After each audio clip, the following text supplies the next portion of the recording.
So I haven't made a video in a while. I've been busy. I've been working on the girls' bedroom. I've also had issues with the deck, which collapsed because of the snow last winter. So we removed it, and we also discovered the summer kitchen is crooked. Julie has her uncle trying to figure out what's the best course of action. That and a whole bunch of other things, which has been taking a lot of my time. So I'm off to Montreal every 2 weeks to see my girls. So every 2 weekends, there's not much I could do around here. The result is I'm not making that many videos. Actually, I'm not making any. But I got influenced by my friend Jesse. Well, he made a review on a trail camera, and I figured I'm gonna give my comments since I own a few of them. Initially gifts for my girlfriend, but I end up looking up the videos and making sure the batteries are charged and everything like that. She still enjoys watching the videos because, you know, we have all kinds of wildlife here. We got deer, we got moose, I had an occasional bear, we got lots of raccoons. I also have some foxes that are in the area this year. But anyway, all that to say is that I have several cameras on the property. I'm actually bringing one of them back because I need to charge the batteries. The one thing that I found interesting about Jesse's camera is the fact that he has a lithium battery inside already, and he has also additional 4 batteries, AA batteries. In my case, they're all AA batteries.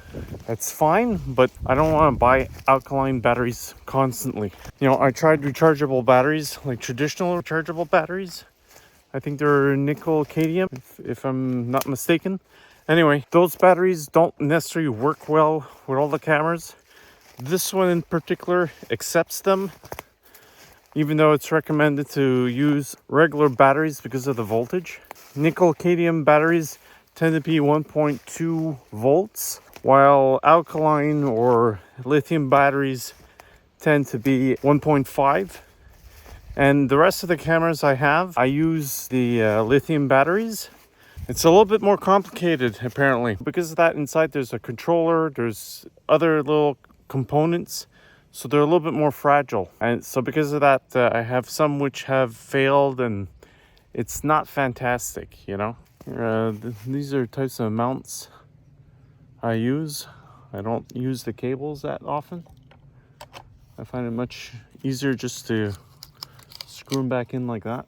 With the types of cameras that I'm using, most of them tend to be small micro SD cards, and I actually prefer the larger ones, the large SD cards, simply because during the winter I don't come and grab the camera every time. Sometimes I just grab the cards, so the bigger cards are actually easier to handle. So that's one of the reasons why I like that. So you can see here, I have these types. I don't have the plate in this one. The other cameras, I do have plates in them. The little SD card is like down here. So I've almost lost a couple of them during the years. So let me just turn this on.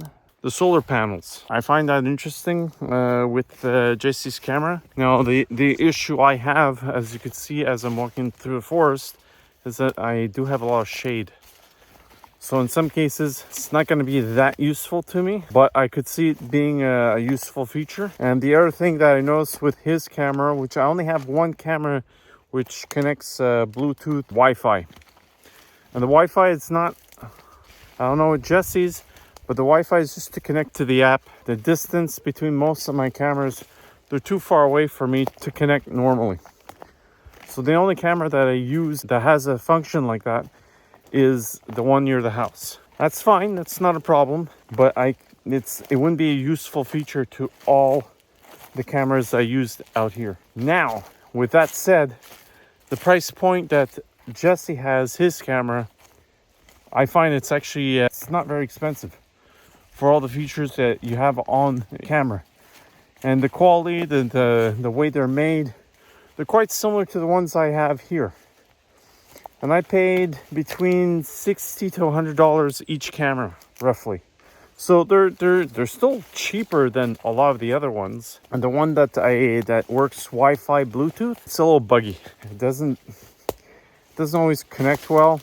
So it does the job, but I don't think it's the best camera I got here. That's the type of setup I have here. Maybe if I want to get more cameras, just because of the price point, I might try to get the same camera that Jesse got. I'm gonna put a link to his video somewhere. Maybe if I'm able to put it somewhere on the screen, like here, maybe I might do that. If not, it's gonna be in the description below. All right, well, that's it for me.